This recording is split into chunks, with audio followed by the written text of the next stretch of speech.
Assalamualaikum warahmatullahi wabarakatuh.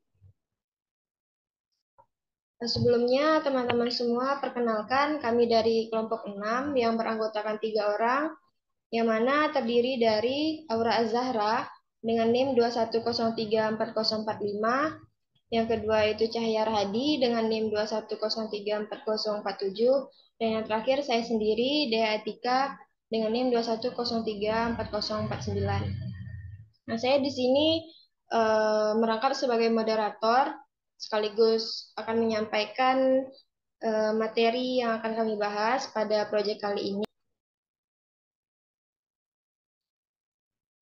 Baik, sebelum kita membahas lebih dalam mengenai mesin Stirling, ada baiknya kita terlebih dahulu mengetahui apa sih mesin Stirling ini sebenarnya. Nah, mesin Stirling ini merupakan salah satu jenis mesin yang ditemukan pada tahun 1816 oleh Robert Stirling, yang mana beliau merupakan seorang pendeta dari Skotlandia. Kemudian mesin ini tuh bekerja berdasarkan siklus termal, yaitu siklus perubahan tekanan dan volume pada gas yang disebabkan oleh perubahan suhu. Adapun rumusan masalah yang akan kami angkat pada proyek kali ini, yaitu ada 6 topik. Next, Cahya. Yang pertama yaitu ada bagaimana definisi dari mesin Stirling. Dan kemudian yang kedua itu apa saja bagian-bagian dari mesin Stirling. Yang ketiga, bagaimanakah sistem kerja dari mesin Stirling. Kemudian bagaimanakah prinsip termodinamika yang terdapat dalam mesin Stirling ini. Kemudian apa saja macam-macam tipe mesin Stirling. Dan selanjutnya itu bagaimanakah keunggulan dan kelemahan dari mesin Stirling ini. Kemudian lanjut untuk tujuan. Tujuan kami pada proyek ini tentu saja mengacu pada rumusan masalah yang juga ada 6 poin, di mana yang pertama itu mendeskripsikan definisi dari mesin Stirling, menjelaskan bagian-bagian dari mesin Stirling, kemudian yang ketiga mengetahui bagaimana sistem kerja dari mesin Stirling, yang keempat itu menjelaskan prinsip termodinamika yang terdapat dalam mesin Stirling, kemudian menjelaskan berbagai macam tipe dari mesin Stirling. Kemudian yang keenam, menjelaskan keunggulan dan kelemahan dari mesin Stirling. Mungkin untuk poin-poin ini nanti akan lebih banyak dijelaskan oleh dua rekan saya. Sinar. Terima kasih kepada moderator. Selanjutnya saya akan meneruskan materi selanjutnya, yaitu tentang kajian teori. Definisi mesin Stirling. Motor bakar Stirling atau biasa juga disebut mesin Stirling yang ditemukan oleh Robert Stirling adalah salah satu mesin Carlor dan didefinisikan sebagai mesin regenerasi udara panas sirkus tertutup. Dalam konteks ini, sirkus tertutup berarti bahwa fluida kerjanya secara permanen terkurung dalam sistem. Regenerasi berarti bahwa adanya penggunaan alat penukar panas internal yang dapat meningkatkan efisiensi mesin. Dari gambar mesin Stirling dapat dilihat bahwa terjadinya pemanasan di sini, lalu dialiri dengan generator. Selanjutnya terjadi pendinginan di sini. Yang selanjutnya itu bagian-bagian dari mesin Stirling. Yang pertama ada heat exchanger. Bagian ini merupakan berupa silinder atau tabung pada mesin Stirling yang menahan salah satu suhu tinggi yang menjadi tempat yang menerima suhu tinggi dari api. Lalu di dalam gambar ini merupakan heat exchanger. Lalu ada piston, bagian yang bergerak bolak-balik karena adanya pemuaian udara panas. Tekanan tersebut akan mendorong diafragma dan akan menarik diafragma apabila adanya penyusutan udara. Dan di gambar ini merupakan piston.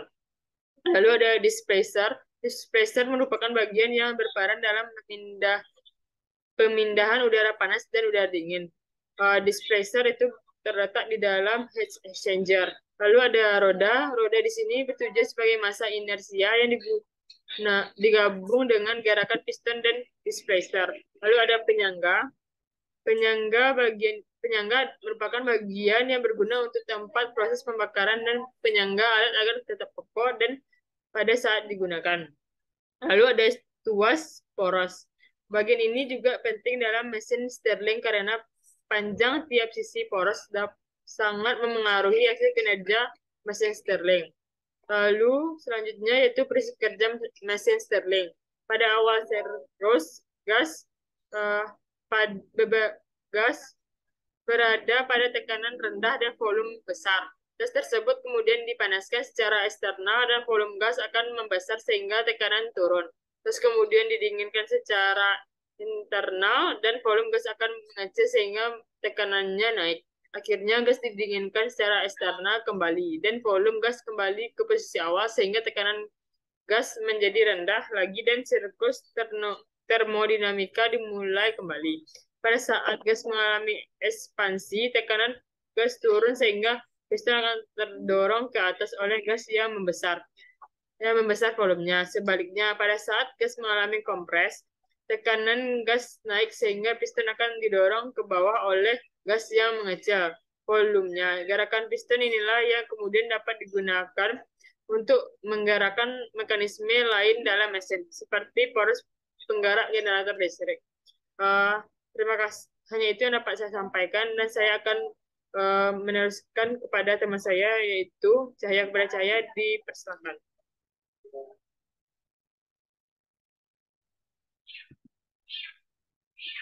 Yang ketiga, prinsip kerja mesin Stirling. Pada awal siklus, gas biasanya helium atau hidrogen, berada pada tekanan rendah dan volumenya besar. Gas tersebut kemudian dipanaskan secara eksternal dan volume gas akan membesar sehingga tekanannya turun. Gas kemudian didinginkan secara internal dan volume gas akan mengecil sehingga tekanannya naik. Nah, akhirnya gas didinginkan secara eksternal kembali dan volume gas kembali ke posisi awal sehingga tekanan gas menjadi rendah lagi dan siklus termodinamika dimulai kembali.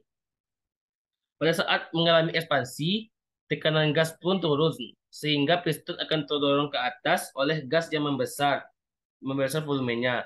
Sebaliknya, pada saat gas mengalami kompresi, tekanan gas naik sehingga piston akan didorong ke bawah oleh gas yang mengecil volumenya. Gerakan piston inilah yang kemudian dapat digunakan untuk menggerakkan mekanisme lain dalam mesin seperti poros penggerak generator listrik. Nah, seperti dapat lihat gambar, prinsip kerjanya adalah jika displacer mendapatkan tekanan cukup panas, maka dia akan mendorong gas ini menuju ke lever generator berekspansi, lanjut ke piston ke arah piston sehingga piston terdorong dan jadilah perputaran. Piston mendorong maka tekanan gas tertarik. Jika piston itu turun maka piston dispersi akan kembali ke tempatnya semula. Itulah prosesnya head dan proses cooling pada saat mesin Stirling. Jadi pemanasan dan pendinginannya di sini. Lanjut. Keempat adalah titik 4 itu sistem termodinamika dalam mesin Stirling. Dalam siklus mesin Stirling berlaku dua fase, yaitu dua proses isotermal dan dua proses isokorik. Dua proses terakhir terjadi dengan bantuan sebuah lever generator untuk membuat siklus ini reversible. Diagram PV dan TS siklus ini ditunjukkan pada gambar 2. Nah, ini gambarnya. Pada proses satu kedua terjadinya bentuknya isotermal yang ekspansi. Berarti terjadinya ekspansi suhu yang terlalu tinggi, ekspansi ke yang bagian 2. Lalu terjadi isokorik dari 2 ke 3. Lalu terjadi isotermal lagi, namun ini terkompresi atau penurunan dan kembali lagi terjadi isokorik ke P1. Gitu selanjutnya. Itu akan terjadi secara siklus terus menerus. Ini untuk diagram P dan V, ini untuk diagram T dan S. Lanjut, yaitu macam-macam tipe mesin Stirling. Mesin Stirling ini juga terdapat beberapa tipe memiliki perbedaan dari struktur, sistem kerja, dan efisiensinya. Berikut beberapa tipe pada mesin Stirling. Pertama, Stirling Alpha. Yang kedua, Stirling Beta, Stirling Gamma. Kita akan bahas satu persatu. Stirling Alpha berisikan kekuatan dua piston dalam silinder yang terpisah. Satu berada di bagian dingin, satunya lagi berada di bagian panas. Silinder panas terletak di dalam suhu tinggi pengantar panas atau silinder yang dibakar, dan silinder yang dingin terletak di dalam displacer suhu rendah. Jenis mesin ini memiliki rasio power to power volume yang sangat tinggi, namun memiliki masalah teknis apabila suhu piston tinggi. Biasanya panasnya akan merambat ke pipa pemisah silinder. Dalam praktiknya, piston ini biasanya membawa isolasi yang cukup besar untuk bergerak jauh dari zona panas dengan mengorbankan beberapa ruang mati tambahan.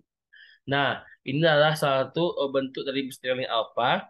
Jadi ketika terjadi pemanasan di bagian heat exchanger, maka akan berekspansi panas tersebut jadinya isotermal ke tabung kedua atau piston yang kedua, silinder yang kedua.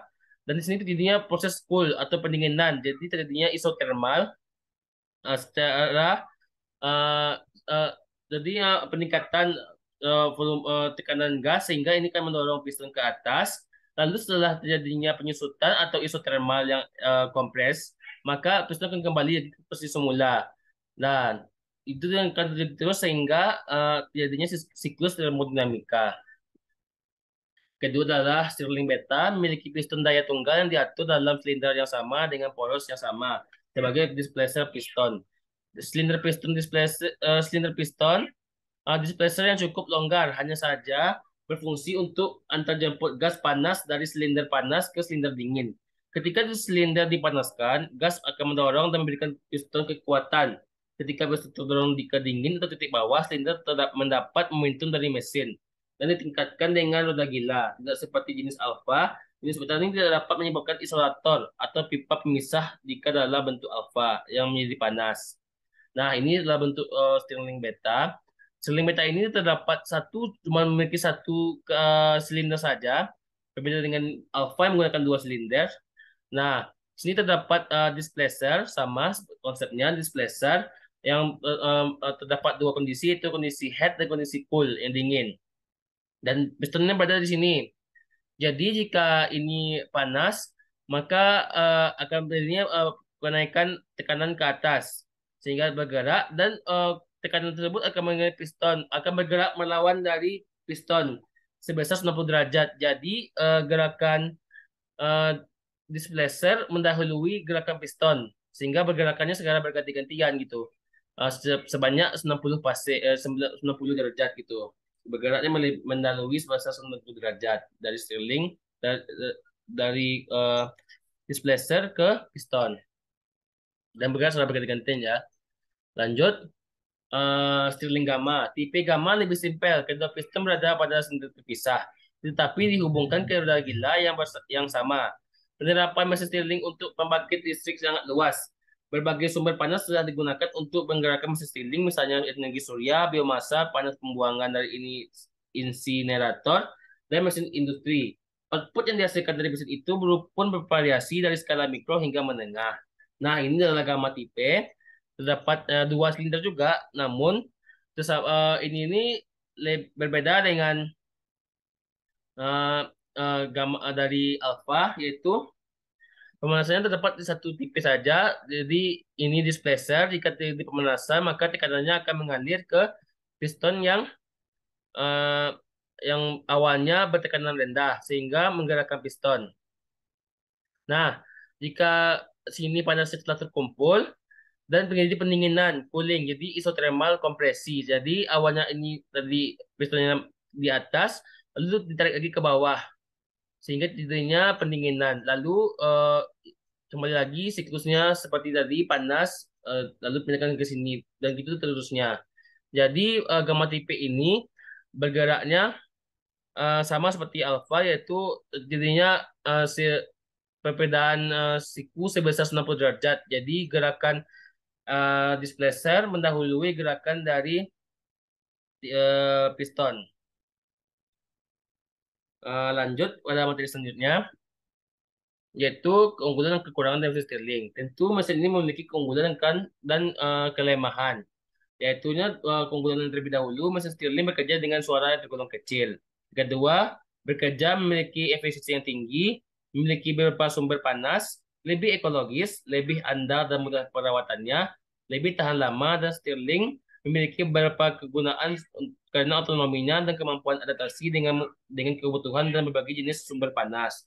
Kelemahannya adalah biaya yang cukup besar. Masyarakat umum belum mengetahui ini. Mereka cenderung memiliki masalah penyegelan. Kadang itu harus sangat besar dan menggunakan peralatan yang sangat besar. Dan kurangnya fleksibilitas. Ya, yaitu untuk bab yang terakhir, yaitu adalah bab 5, bagian dari penutupan. Di sini berisi beberapa kesimpulan yang kami tarik berdasarkan hasil dari pemaparan yang telah disampaikan oleh rekan-rekan saya tadi.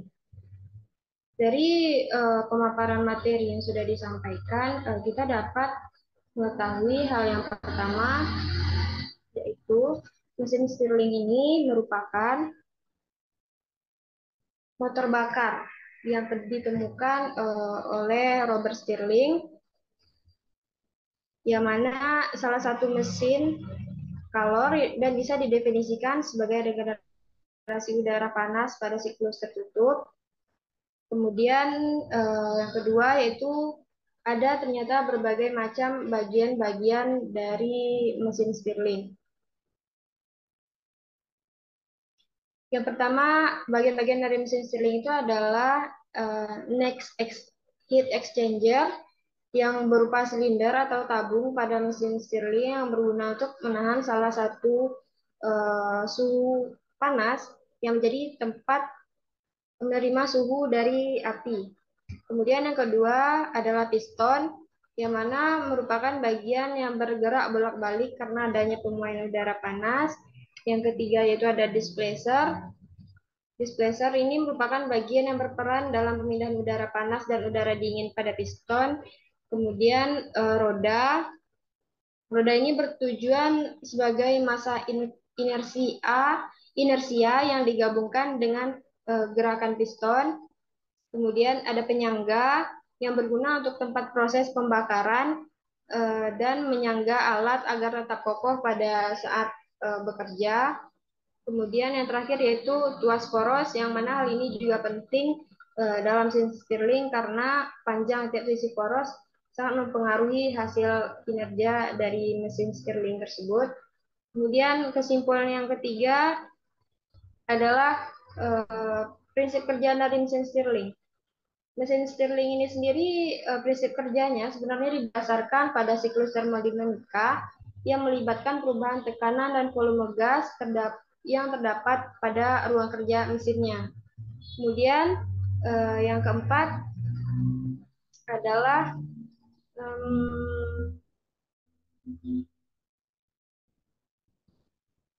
kesimpulan yang keempat yaitu mengenai prinsip termodinamika yang bekerja pada mesin Stirling, yang mana dalam keluarga mesin kalor, mesin Stirling itu merupakan mesin regenerasi udara panas siklus tertutup. Dalam konteks ini, siklus tertutup juga berarti bahwa fluida kerjanya secara permanen terkurung di dalam sistem, di mana mesin siklus terbuka seperti mesin pembakaran internal dan beberapa mesin uap menukarkan fluida kerjanya dengan lingkungan sekitar sebagai bagian dari siklus kerja. Regenerasi ini tadi berarti bahwa adanya penggunaan alat penukar panas internal yang dapat meningkatkan efisiensi dari mesin Stirling ini. Kemudian kesimpulan yang kelima yaitu ada berbagai macam tipe dari mesin Stirling yaitu yang pertama mesin Stirling tipe Alpha. Mesin Stirling tipe Alpha ini berisi kekuatan 2 piston dalam silinder yang terpisah, yang mana salah satunya berada di bagian dingin dan satunya lagi berada di bagian panas. Kemudian yang kedua, mesin Stirling tipe Beta. Mesin Stirling ini memiliki piston daya tunggal yang diatur dalam silinder yang sama pada poros yang sama sebagai displacer piston. Kemudian mesin Stirling yang terakhir yaitu yang tipe gamma. Ini merupakan bagian gabungan dari sistem dari tipe beta dan alpha. Di mana di sini menggunakan regenerator yang akan mendorong udara antara sisi panas dan sisi dingin. Kemudian kesimpulan terakhir adalah mengenai kekurangan dan kelebihan dari mesin Stirling. Kelebihan yang pertama dari mesin Stirling ini yaitu tidak terlalu bising ketika dalam proses kerjanya. Kemudian yang kedua memiliki efisiensi yang cukup tinggi. Kemudian lebih ekologis. tahan lama, serta memiliki banyak kegunaan karena dia mudah beradaptasi untuk bisa digunakan untuk kegunaan yang lain. Kemudian kelemahan dari mesin Stirling ini biayanya tidak kompetitif, tidak diketahui, tidak banyak diketahui oleh masyarakat umum, serta cenderung memiliki masalah penyegelan dan kurang fleksibilitas. Mungkin itu saja yang dapat kelompok kami sampaikan mengenai eh, penerapan termodinamika dalam mesin Stirling sebagai penghasil daya alternatif, yang mana project based learning kami kali ini semata-mata kami buat merujuk pada sumber-sumber yang kami peroleh dari jurnal, blogspot, maupun video-video dari YouTube, yang tentunya kami sendiri menyadari banyak sekali kekurangan dalam pembuatan project based learning kami kali ini. Namun demikian, kami mengharapkan agar project based learning kami kali ini dapat bermanfaat bagi pembaca maupun bagi kami sendiri. Sekian dari saya mohon maaf jika terdapat banyak kesalahan dalam pengucapan. Saya akhiri, wassalamualaikum warahmatullahi wabarakatuh.